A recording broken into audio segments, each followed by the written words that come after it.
গতকাল শরীরটা খারাপ থাকার কারণে সেরমভাবে আর কিছু রান্না বান্নাই করতে পারিনি। তাই আগের দিনের রান্নার যে কিছুটা লেফট ওভার ছিল সেই দিয়ে লাঞ্চ করে নিয়েছিলাম। আর রাতের জন্য এই পিৎজাটা অর্ডার করেছিলাম, যেটাতে শুধু পেঁয়াজ, টমেটো, পার্সলে পাতা এইসবই দেওয়া ছিল। আর পরের দিন মানে সপ্তাহ ভোর ভেজ খাওয়া দাওয়ার চতুর্থ দিনে, সেদিনও কিন্তু আমার আর রান্না করার এনার্জি নেই, মানে আজকের কথা বলছি। তাই বাড়িতে এইটা রাখা ছিল, মানে এই রেডি টু ইট নুডলসটা রাখা ছিল।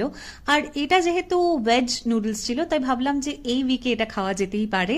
এটার মধ্যে শুধুমাত্র সুইট কর্ন রয়েছে আর স্প্রিং অনিয়ন রয়েছে, আর ওদের যে সিজনিং পাউডারটা থাকে সেইটা ছিল। তো গরম জল দিয়ে যেরকম ভাবে 3-4 মিনিট মতন ঢেকে রাখে সেরকমই রেখে দিয়েছিলাম। তবে আমার মনে হয় যে নুডলসটা আর একটু স্পাইসি হলে আরো ভালো লাগতো। মানে সর্দি মুখে বা জ্বর হলে যেরকম নুডলস খেতে ইচ্ছা করে সেই স্বাদটা এটার মধ্যে ছিল না, তবে মন্দের ভালো।